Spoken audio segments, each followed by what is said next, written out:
Let him go. She complained twice and he was warned and didn't stop.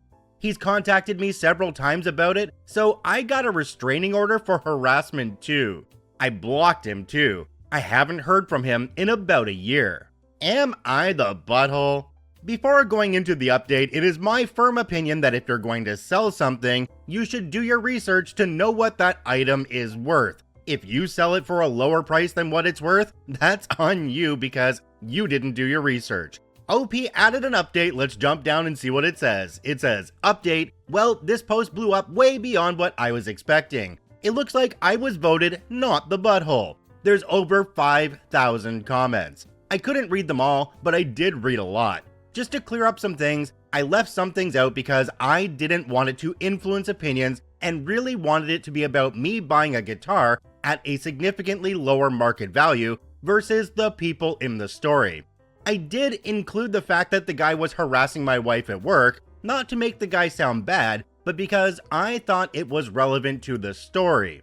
Here's some specific details I chose not to include. The guy and his dad were not close at all, so those people saying he was grieving and I took advantage of him, that is 100% not the case. When I went to get the guitar, he was telling me he hadn't talked to his dad in 6 years and was actually annoyed he had to deal with a funeral. The dad bought the guitar new and never played it. Luckily, it was stored in a closet and not in a basement or attic. There's no issue with the wood or electronics. It plays like a dream and I couldn't be happier. I am not selling the guitar to the son or anyone. It will be with me for a long time.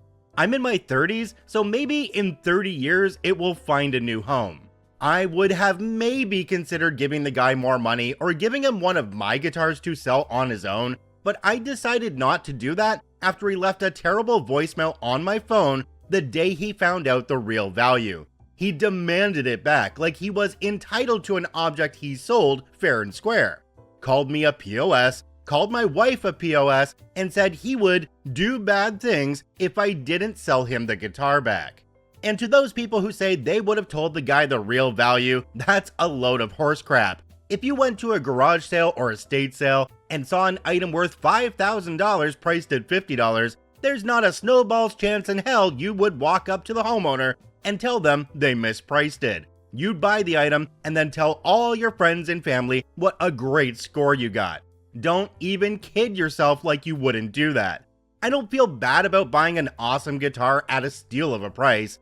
I was curious what others would think, and it looks like I'm not the butthole. So thank you, Reddit. I can play the guitar with zero guilt now, not like I felt guilty before, but now my feelings are justified. Jumping down to the comment section on this one, there's one from a user called Peabody77 that says pretty much what I did after the first part. It says, not the butthole. When you sell something, it is your responsibility to know or determine what it's worth, not the person you are selling to. On the other side of this one, another user down below called AGD1516 said, everyone sucks here. You blatantly took advantage of him and his ignorance. He sucks because he didn't research it enough, and then harassed you and your wife to the point it got him fired. Just a whole messy situation. I don't think you should sell it back to him. You paid a price he gave you, bad on him. You just seriously took advantage of him, bad on you. Alright listeners, what do you think? If you're on YouTube, comment down below, and if you're listening to this on the podcast, well, I guess you should get over to YouTube and comment down below. This story comes to us from MKHair01. Put a lien on my neighbors for not being able to pay an illegal special assessment? I'll put a lien on your $20 million mansion.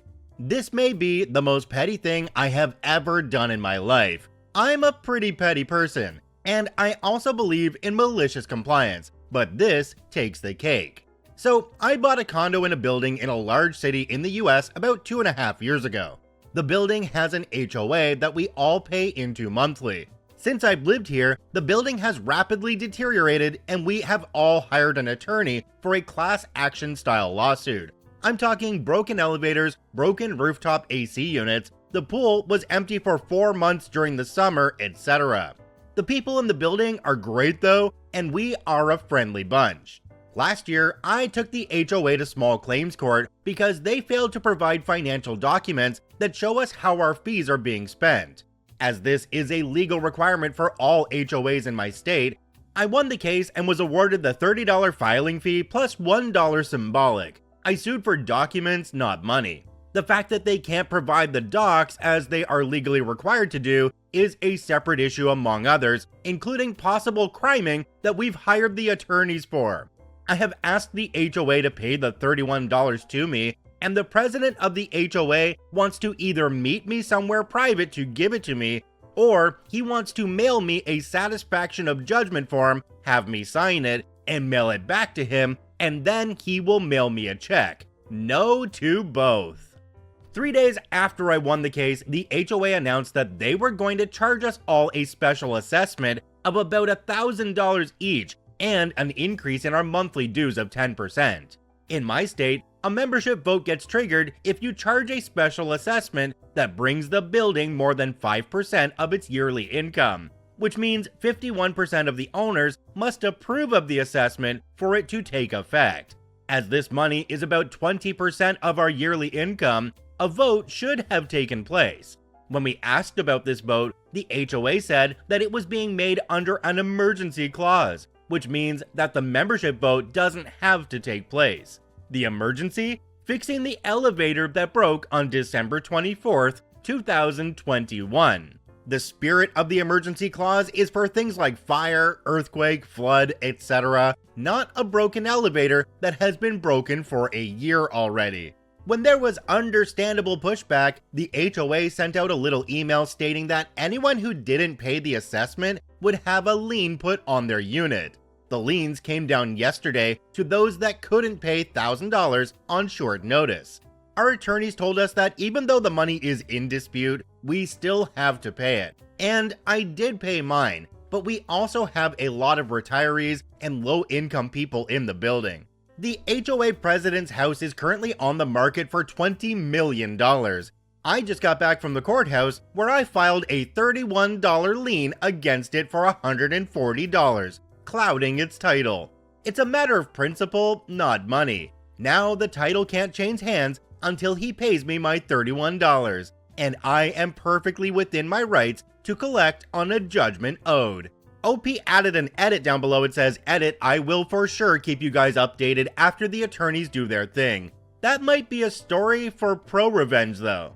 OP added a second update. It says, "Edit 2, some confusion here. I initially filed the small claim with the HOA as defendant. The small claim judge determined that was incorrect and said I should sue the individual as the president of the HOA and made me amend the case. Therefore, the defendant in the whole case was the one individual person, and therefore, he is responsible for the $31, and I can exercise my right to put a lien on his home in my effort to collect. I can only put a lien against the defendant, and the defendant is a person. I cannot put a lien against the HOA because they were not the defendant in the case. The courts already determined that the person owes me money. I don't need to continue to argue a case I've already won." OP added a final edit on this one. It says, "Edit 3, wow, this blew up. And with that, so many people accusing me of lying because they don't understand our legal system. Thank you to all who are supporting my efforts. We hope to have these people overthrown and in prison, hopefully by the end of the year. We've turned over all we have to our attorneys, who are the best HOA attorneys in LA. We will get these people." Jumping down to the comment section on this one, there's one from a user called Look Away Please 510. It says, "Wow, as an HOA president myself, that's insane. They absolutely have to show you their financials. Can you sue regarding the super illegal $1,000 special assessment? I've never been sued, but I know if I told the owners in my building I needed $1,000, I better have at least 3 quotes for the work I'm supposedly having done." Could you imagine being in the process of selling your $20 million house and then not being able to because somebody put a $31 lien on you? Could you imagine? That's just petty AF. But let's jump into OP's update and see what happens from here. OP's update is titled, "Update, put a lien on my neighbors for not being able to pay an illegal special assessment. I'll put a lien on your $20 million mansion." So a couple weeks ago, we were all informed that there is going to be a second special assessment this year. Our last one was about $1 per square foot,